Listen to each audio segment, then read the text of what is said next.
கர்த்தர் நல்லவர், அவர் கிருபை என்றும் உள்ளது. ஹல்லேலூயா. தெரிந்த பாடல் சேர்ந்து பாடலாமா?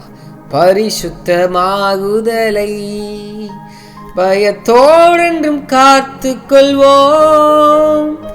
பரிசுத்தமாகுதலை பயத்தோடென்றும் காத்து கொள்வோம்.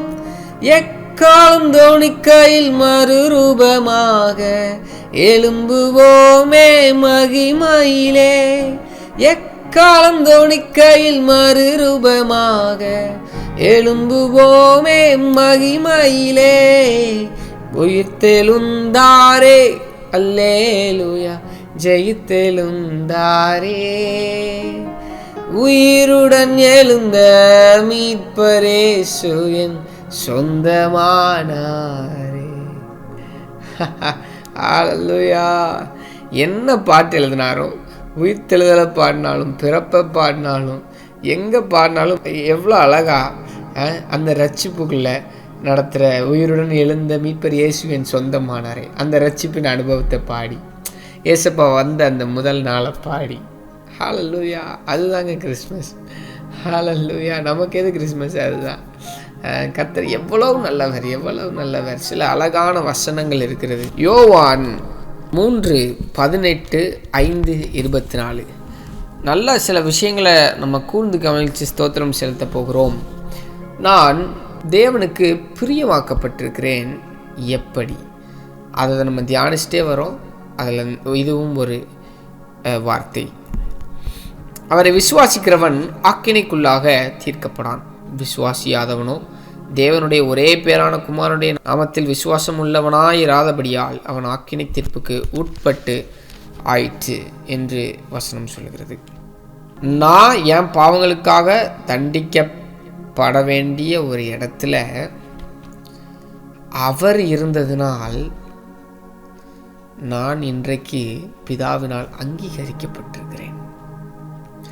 5:24 இப்படியாக சொல்கிறது, என் வசனத்தை கேட்டு என்னை அனுப்பினவரை விசுவாசிக்கிறவனுக்கு நித்திய ஜீவன் உண்டு. அவன் ஆக்கினை தீர்ப்புக்கு உட்படாமல் மரணத்தை விட்டு நீங்கி ஜீவனுக்கு உட்பட்டிருக்கிறான் என்று மெய்யாகவே உங்களுக்கு சொல்லுகிறேன். உங்களுடைய ஆவி எப்பொழுது இயேசுவை சொந்த இரட்சகராக நீங்கள் ஏற்றுக்கொண்டீர்களோ அப்பொழுது பரிசுத்த ஆவியினால் திருமுழுக்கு பெற்று புதிதாகி உங்கள் மாம்சமும் தேவனுடைய நாமத்தினாலே, அதான் எக்காலம் ஊதும்போது மறுரூபம் ஆகும்படியாய் நம்ம ஆவி ஆத்மா சரீரம் பரிசுத்தாவியினரால் முத்திரிக்கப்பட்டிருக்கிறது.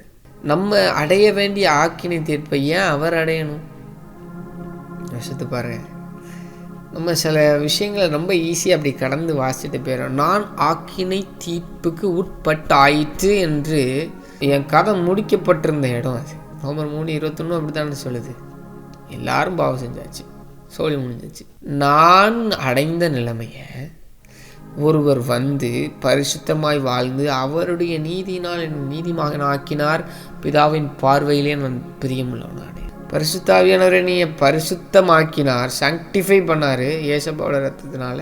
அதனால் நான் பிதாவினுடைய பார்வையில் பரிசுத்தமான.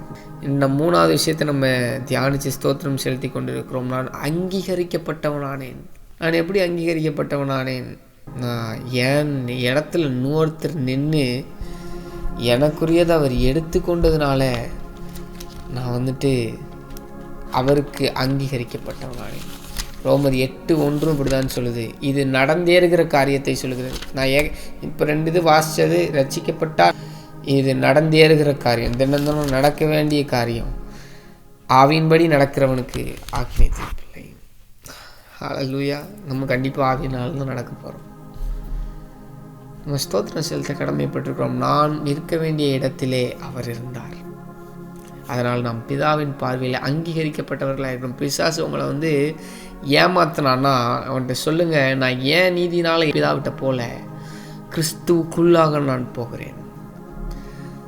இயேசு கிறிஸ்துவுக்குள் விசுவாசியின் நிலையாவன நான் பிதாவினால் அங்கீகரிக்கப்பட்டிருக்கிறேன். நான் பிதாவினால் அங்கீகரிக்கப்பட்டிருக்கிறேன். பல தடவை உங்கள் மைண்டில் சொல்லுங்கள். சத்தியம் உங்களை விடுதலையாக்கும். எது உங்களை கஷ்டப்படுத்திக்கிட்டே இருக்கு, என்னையெல்லாம் எங்கெங்க ஏற்றுக்குவார், நான்லாம் அவருக்கு பிரியமாக வாழ முடியுமா, அந்த பொய்யை நீங்கள் நிறுத்துங்கள், நம்புவதை நிறுத்துங்கள். உங்களுக்கும் பிசாசுக்கும் சம்பந்தமே கிடையாது. நீங்கள் கிறிஸ்துவின் நீதியை தரித்து கொண்டிருக்கிறீர்கள். அவன் அதுக்கு அப்படியே ஆப்போசிட்டு. அவன் யாருமே கிடையாது, அவன் ஒன்றுமே இல்லை. அதில் நீங்கள் இயேசுவினுடைய ஒரு கிறிஸ்துவுக்குட்பட்டு இருக்கிறீர்கள் என்று வசனம் சொல்லுகிறது. 1 கொரிந்தியரில் கிறிஸ்துவுக்கு உட்பட்டு இருக்கிறீர்கள் என்று வசனம் சொல்லுகிறது. நீங்கள் கிறிஸ்துவினுடையவர்களானால் உலகத்தின் ஒத்த வேஷத்திற்கு தரித்து வாழ்வது எப்படி? முடியாதுங்க உங்களால். நீங்கள் தேவனால் அங்கீகரிக்கப்பட்டிருக்கிறீர்கள் என்றால் உலகத்தில் அங்கீகாரத்தை நீங்கள் ஏன் தேடுறீங்க? எதுக்கு தேடணும்? நான் அங்கீகரிக்கப்பட்டவன், கிறிஸ்துவால் அங்கீகரிக்கப்பட்டவன். கிறிஸ்து விரும்புகிற வாழ்க்கையை நான் வாழ்ந்தாலே உலகத்துக்கு நான் வெளிச்சமாக இருக்கிறேன். வெளிச்சத்தை தேடி ராஜாக்கள் வருவாங்க, மக்கள் வருவாங்க, சாட்சியை பார்க்குறவன் அத்தனை பேர் வருவான். நான் ஏன் அங்கீகாரத்தை உலகத்தில் தேட வேண்டும்? யோசித்து பாருங்கள். உலகத்தின் பின்னாடியும் இதுக்கு மேலேயும் நீங்கள் உலகத்தினுடைய அக்னாலேஜ்மெண்ட்டை நீங்கள் தேடுவீங்கன்னா, அந்த அங்கீகரிப்பை தேடுவீங்கன்னா, சிலருக்கு வைத்திருக்கிறார், ஆத்தென்டிகேஷன் வச்சிருக்கிறாரு. சில விஷயங்கள் பெற்றுக்கொள்ள வேண்டியவை. அதுக்கு நான் மனுஷனுக்கு அடிபணிய வேண்டியவன் அல்ல. நான் மனுஷனை பிரியப்படுத்தி இல்லை. நான் என் தேவனை பிரியப்படுத்துகிறேன். ராஜாக்கள் என்னை அங்கீகரிக்கிறார்கள். வசனம் அப்படிதான் சொல்லுது. தானியேல் தேவனை பிரியப்படுத்தினான். 10 மடங்கு இங்கே சமர்த்தனா ராஜா பார்க்குறாரு. எனக்கு இவர் வேணுன்றாரு. கர்த்தர் நல்லவர். வேதத்தில் இல்லாத சாட்சிகள் இல்லை. நீங்கள் எதை பின்பற்றுகிறீர்கள்?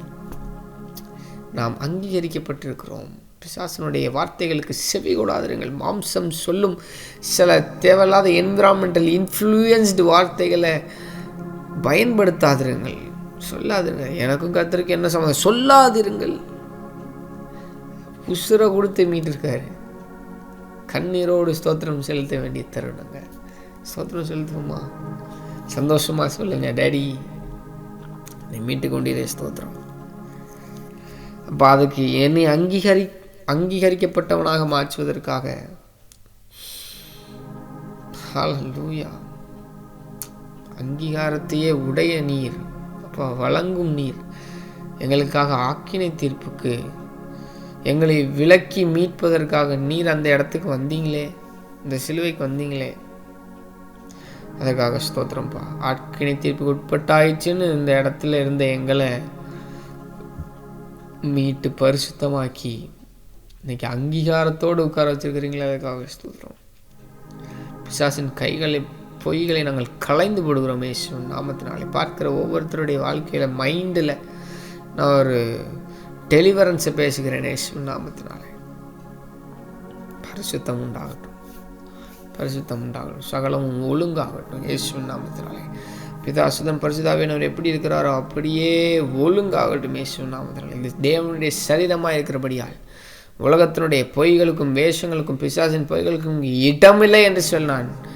இயேசு நாமத்தினாலே நாங்கள் பிரகடனப்படுத்துகிறோம், தாழ்த்துக்கிறோம்ப்பா. அப்பா, நாங்கள் உம்மால் பரிசுத்தமாக்கப்பட்டிருக்கிறதற்காக ஸ்தோத்திரம், நீதிமானாக்கப்பட்டிருக்கிறதற்காக ஸ்தோத்திரம், அங்கீகரிக்கப்பட்டிருக்கிறதற்காக ஸ்தோத்திரம். இது உம்மால் உண்டானது, அதற்காக ரொம்ப நன்றி செலுத்தும்.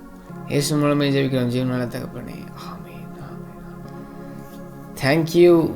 God bless you.